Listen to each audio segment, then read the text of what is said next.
என்னுடைய அன்னை தமிழுக்கு வணங்கி, அதாவது எண்ணிய முடிதல் வேண்டும், நல்லதையே எண்ணல் வேண்டும், திண்ணிய நெஞ்சம் வேண்டும், தெளிந்த நல்ல அறிவு வேண்டும் என்ற கூற்றிருக்கணுங்க.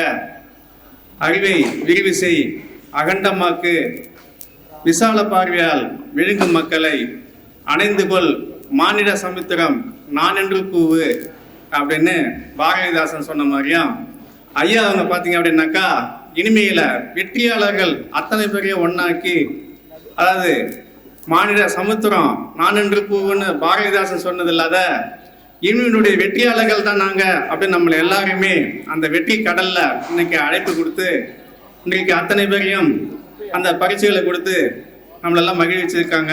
அது மிகப்பெரிய ஒரு சந்தோஷம். முதல்ல என்னுடைய ஒரு சின்ன அந்த வாழ்க்கை பயணம் நான் எப்படி வந்தேன் இதில் அப்படின்னா, 2014 என்னுடைய நண்பர் வந்து ரொம்ப என்னை கம்பல் பண்ணுறார், நான் பிஎட் ஜாயின் பண்ண போகிறேன் அப்படின்னு. எனக்கு எப்பயுமே இந்த பிஸ்னஸ் மைண்டு தான் ஓடும். நம்ம இதை பண்ணலாம், அதை பண்ணலாம், அதை பண்ணலாம், அப்படி தான் அன்னையிலேருந்து இன்னி வரைக்கும் ரொம்ப கம்பல் பண்ணி நீங்கள் வாங்க, வந்தால் தான் நான் போவேன்னு அவர் என்ன டார்கெட் பண்ணும்போது நான் வேறு வழி இல்லாமல் கூட போய் அந்த பிஎட் முடித்தேன். 2015 முதல்ல ஃபஸ்ட்டு டிஆர்பி நான் அட்டன் பண்ணுறேன். எனக்கு ஒன்றுமே தெரியாது, எதுவுமே தெரியல. ஆனாலும் அவர் சரி வாங்க சும்மா அட்டன் பண்ண வாங்க அப்படின்னாக்க அவர் கொஞ்சம் நல்லா படிப்பார். நான் அவர் கம்பல் பண்ணதுனால போய் திரும்ப அந்த 2015 எழுதி ஒரு 54 மதிப்பெண் நான் ஃபஸ்ட்டு டிஆர்பியில் வாங்கினேன். அதன் பிறகு 2017 ரொம்ப டஃப்பான ஒரு தேர்வு அது, எல்லாரும் எழுதுறவங்களுக்கு தெரிஞ்சிருக்கோம். நான் ஒரு கோச்சிங் சென்டரில் போய் தான் படித்தேன். இருந்தாலும் எனக்கு டைம் இல்லை. அப்பயுமே அவர் கொஞ்சம் படிப்பார், அவர் சொல்கிற செய்தி காதில் வாங்குவோம், திரும்ப அவர் மாதிரி படிக்கணும், அவர் மாதிரி ஆன்சர் சொல்லணும் அப்படின்னு ஒரு எண்ணங்கள் இருக்கும். ஆனால் அதை செயல்படுத்த முடியாது, எனக்கு நேரம் இல்லாததுனால. திரும்ப அதுலேயுமே ஒரு 2 மதிப்பெண் சேர்த்து எடுத்தேன், 56 எடுத்தேன் 2017. திரும்ப 2019 வந்துட்டு திரும்பவும் நாங்கள் மறுபடியும் ட்ரை பண்ணுறோம். அப்போ தான் நம்ம இனிமே ஐயாவுக்கு நான் ஃபோன் பண்ணுறேன், ஐயா நாங்கள் உங்கள் பயிற்சி மையத்தை வந்து சேர்ந்து படிக்கலான்னு இருக்கோம். அப்போ நாங்கள் படித்தவங்க எல்லாருக்குமே ஒரு 4-5 பேர் சேர்ந்து ஒரு 10 பேர்கிட்ட இருக்கோம். கேட்கும்போது ஐயா அவங்க ஏதாவது கொஞ்சம் அந்த கம்மி பண்ண முடியுமா தொகையில் அப்படின்னும் போது, ஐயா அதெல்லாம் எதுவுமே இல்லை, ஒரு ரூபா குறைக்க முடியாது, நீங்கள் ஃபோன் வைங்க அப்படின்ட்டு வச்சுட்டேன். திரும்ப அதன் பிறகு நாங்கள் திரும்ப ஒரு பயிற்சி மையத்தில் இருந்தோம், படித்தோம். அதுலேயுமே பெருசாக ஒன்றும் சாதிக்கல. ஒரு 84 மதிப்பெண் தான் எடுத்தேன் 2019. திரும்ப அதுக்கப்புறம் அந்த 2021-22 நாங்கள் வேற ஒரு பயிற்சி மையத்தில் சேர்ந்து படிச்சிருந்தோம். அப்போவுமே திரும்ப நான் ஐயாவுக்கு வந்து மறுபடியும் ஒரு ஃபோன் பண்ணுறேன், எப்படியா இருந்தாலும் கேளுங்கள் கொடுக்கப்படும், தட்டுங்கள் திறக்கப்படும் சொல்லுவாங்கடா. ஆனால் இங்கே திறக்கலை ஐயா. அதனால் எனக்கு உங்கள் அத்தனை பேருக்கு முன்னாடியும் எனக்கு வந்து பார்த்தீங்கன்னா கிட்டத்தட்ட நான் ஐயா எனக்கு வாய்ப்பு கொடுத்துருந்தா அந்த 2021 நான் வேலைக்கு போயிருப்பேன், 21-22 வேலைக்கு போயிருப்பேன். இன்றைக்கி ஒரு 3-4 வருஷம் ஆகிருக்கும் இல்லையா, கிட்டத்தட்ட ஒரு 10 லட்ச ரூபா நான் சம்பாதிச்சிருப்பேன். அதை உங்கள் முன்னாடி ஐயா எனக்கு இழப்பீடு தொகையை ஒரு 10 லட்ச ரூபா கொடுப்பான்னு ஒரு கோரிக்கையாக முன் வச்சுட்டு, இதுக்கு கூடுதலாக ஒரு இழப்பீடு தொகையை ஏன் கூட பயணம் செஞ்ச எங்கள் நித்யா அக்கா வந்திருக்காங்க இந்த சக்ஸஸ் ஃபங்க்ஷனுக்கு. அவங்கெல்லாம் வந்து கொஞ்சம் சீனியர் மாதிரி, நாங்கள் வந்து அவ்வளோ கொஞ்சம் விவரம் தெரியாது. உண்மையில் இப்போவுமே அவங்க தான் பில்லியன்ட்டு நமக்கு அவ்வளோ தெரியாது. இருந்தாலும் அவங்கள்ட்ட ஒரு சில விஷயங்கள் நான் அப்பப்போ ஃபோனில் தகவல் கேட்போம், சொல்லுவாங்க இல்லையா, வாட்ஸ்அப்பில் டவுட்டு போட்டோன்னா அதை பார்த்து ரிப்ளை பண்ணுவாங்க. நிறைய விஷயங்கள் நாங்கள் தெரிஞ்சுக்கிட்டோம்.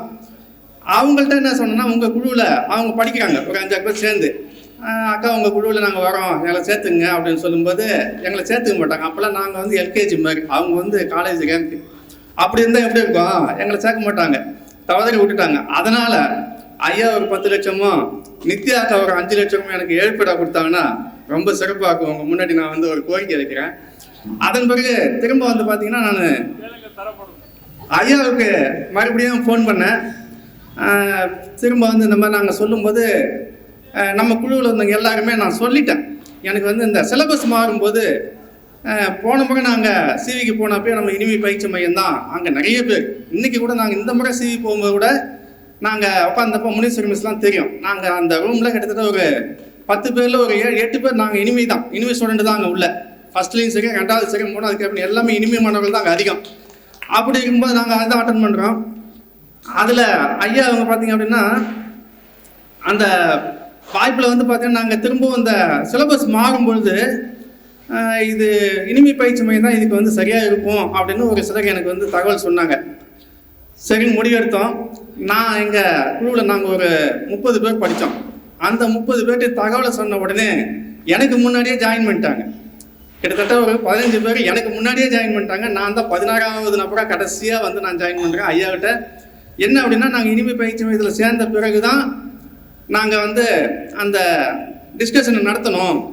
ஐயா அவங்கள்ட்ட வகுப்பில் போயிட்டு அவங்க அந்த கொஸ்டின் பேப்பர் அந்த டெஸ்ட்டுகள் நம்ம வந்து படிக்கணும் அப்படிங்கிறதுனால சொல்லிட்டோம். அடுத்த வாரம் நம்ம இனிமே ஐயாவுடைய வகுப்பை நம்ம வந்து இது பண்ணணும்னு சொல்லிட்டோம். அதனால் எல்லாரும் சேர்ந்துட்டாங்க. மெட்டீரியல் ஐயா அனுப்பிட்டாங்க, வாங்கிட்டாங்க. நான் ஒரு ஆள் தான் பாக்கி மெட்டீரியல் வாங்கலை. ஐயாவுக்கு தெரியும் எப்பயுமே ஃபோனை எனக்கு எடுக்க டைம் இருக்கா, சுற்றினே தான் இருப்பேன். இப்பயும் நான் பிஸ்னஸ் தான் இருக்கேன், சுற்றிட்டே இருக்கேன்.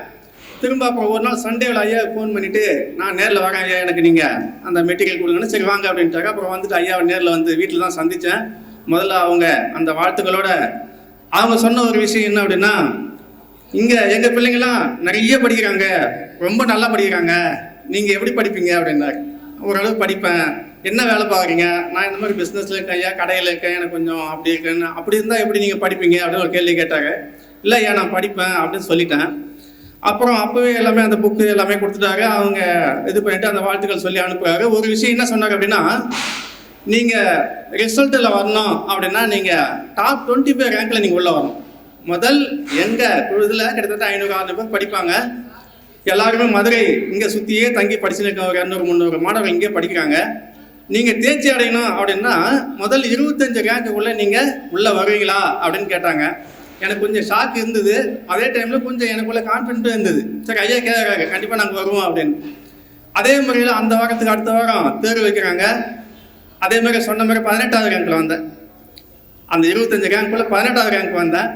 அதுக்கு அடுத்த தேர்வுன்னு வரும்போதெல்லாம் கொஞ்சம் டஃப்பாக தான் இருந்தது. ஒரு தேர்வில் நாங்கள் எங்கள் குழுவில் கூட சும்மா விளையாட்டாக பேசுவோம். ஐயா வந்து 25 ரேங்க்குள்ளே வாங்கன்னு சொல்லிட்டாரு. நான் ஆனால் 125 ரேங்கில் வந்தேன். 4வது தேர்வோ 3வது தேர்வோ தெரியல. அப்போ எங்கள் குழுவில் சும்மா விளையாட்டாக சொன்னோம், ஐயா எந்த 25ன்னு சொல்லலை, நம்மள்கிட்ட 25 ரேங்க்குன்னு சொன்னார், நம்ம 125 ரேங்கில் வந்துட்டோம்ல அப்படின்னு சும்மா சொன்னோம். ஆனாலும் உண்மையிலே கடுமையான உழைப்பு, அதாவது இரவு பகல் பாராமல் அந்த 16 பேருமே உண்மையிலே தங்க கட்டிகள் சொல்லணும். இன்றைக்கி நான் மேடையில் வந்து நான் முதல் அந்த மதிப்பெண் எடுத்திருந்தா கூட என்னோட சந்தோஷத்தை நான் வந்து யார்கிட்டையுமே பகிர்ந்துக்க முடியல. என்னால் வெளியில் பப்ளிக்காக சொல்ல முடியல. பிளாக் மணி மாதிரி ஆகிப்போச்சு என்னோடது. ஏன் அப்படின்னா, இந்த வெற்றியை எங்கள் கூட படித்த அந்த 16 பேரும் அன்றைக்கி வந்திருந்தாங்க அப்படின்னாக்கா மிகப்பெரிய சந்தோஷம். 16 பேரும் உண்மையிலே நீங்கள் எங்கே விட்டாலும் எடுப்பாங்க. எந்த கிளாஸ் நீங்கள் எதை சொன்னாலும் செய்வாங்க. அதாவது இன்டர்வியூ வச்சா கூட அப்படி ஆள் எடுக்க முடியாது. செலக்டட் மெம்பர்ஸ் இங்கே வந்தாங்க. அவங்களுக்கு கூட தெரியும், கங்காராணி மிஸ் எல்லாம் கூட நம்ம குழுவில் இருந்து படித்தாங்க. என்னையோட பயங்கரமான பில்லியன்ட்டு அவங்களாம் இன்றைக்கி வரல. எடுத்து எனக்கு மிகப்பெரிய ஒரு வருத்தம்.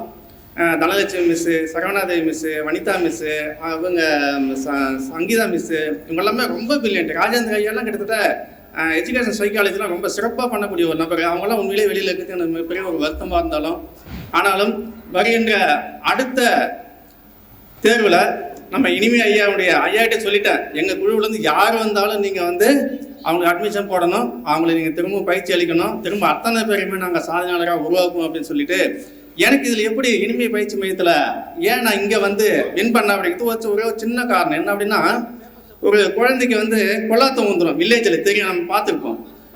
அந்த கொள்ளாத்தம் வந்து தெரியாமல் எல்லா ஹாஸ்பிட்டலும் போவாங்க. போய் போய் போய் போய் வைத்தியம் பார்ப்பாங்க, எதுக்குமே நல்லா ஆகாது.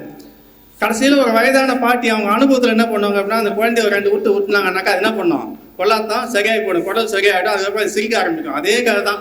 நானுமே கிட்டத்தட்ட 2-3 சென்டருக்கு போய் அங்கேயும் இங்கேயும் போய் எப்படி வினாக்கள் நம்ம அணுகணும் அப்படின்னு தெரியல.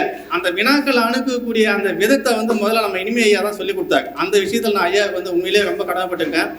அந்த தேர்வு நான் அட்டன் பண்ணும்போது ஃபஸ்ட்டு மன்னர் காலேஜில் காலையில் ஒரு தேர்வு, மதியம் ஒரு தேர்வு. அதில் ஒரு தேர்வு கொஞ்சம் எளிமையாக இருந்தது, ஒரு தேர்வு கடினமாக இருந்தது. நான் ஒரு தேர்வில் ஒரு 107 மதிப்பெண்ணும், இன்னொரு தேர்வில் 109 மதிப்பெண்ணும் நான் அதில் எடுத்தேன். அந்த மன்னர் காலேஜில் நான் வந்து அந்த ஓஎம்ஆ சீட்டில் ஸ்டார்ட் பண்ணும்போது எனக்கு பக்கத்தில் நித்யாக்கா உட்காந்துன்னு, ஐயா நீங்கள் இன்னுமே அடிக்காமல் உட்காந்துக்கிறீங்க, இன்னும் இத்தனை கேள்வி வச்சுக்கிங்களே, நீங்கள் எப்போ அடிப்பீங்கன்னு அவங்க என்னை உத்வேகப்படுத்தினே இருக்காங்க. நான் கொஸ்டின் ஒரு டைம் 2 டைம் படிக்கிறது, 3 டைம் படிக்கிறது, இப்படியே டைம் ஓடிச்சு. ஐயா இடையில வந்து பக்கத்தில் உட்காந்து எப்படி இருக்கிறமே சார், ஈஸியாக இருக்கா ஐயா, ஈஸியாக இருக்குது, கொஸ்டின் இப்படி வச்சு எப்படி அடிக்கிறதுன்னு நினச்சிக்கிட்டு அதையும் டீல் பண்ணி அடித்தோம்.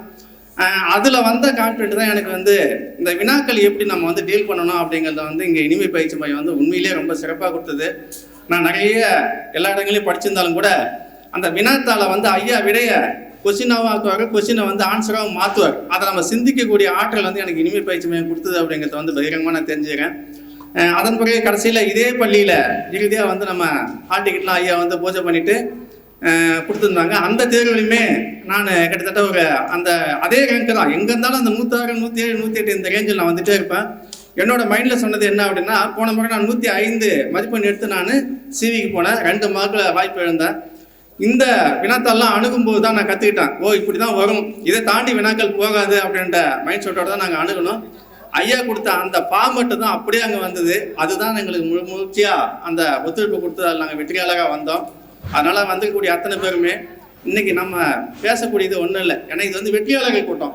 ஏதோ சாதாரணமாக வெற்றி அடையாதவங்கள்ட்ட நம்ம பேசணும்னா பேசலாம். வந்திருக்கும் அத்தனை பேரும் பல துன்பங்களெல்லாம் கடந்து தன்னுடைய வாழ்க்கையில் பல சாதனைகள்லாம் படைக்கணும் அப்படின்னு நீங்கள் வந்திருக்கீங்க. இறுதியாக எல்லா கோயிலையும் சுற்றின பிறகு கடைசியான ஒரு கோயில் எது அப்படின்னாக்கா நம்ம இனிமை தான் அப்படிங்கிறது எல்லாருக்கும் புரிஞ்சுக்கிட்டா போதும். உண்மையிலே இங்கே வந்தால் அத்தனை பேருக்கு வெற்றி கிடைக்கும். அந்த வகையில் இப்படி தோற்பின் எப்படி வெல்லும் நமது இனிமை பயிற்சி மையத்தினுடைய வெற்றியை நாளைய சரித்திரம் சொல்ல வேண்டும் கூறி வாய்ப்பளித்த ஐயா அவர்களுக்கும் உங்களுக்கும் நன்றி கூறி விடைபெறுகிறேன். நன்றி, வணக்கம்.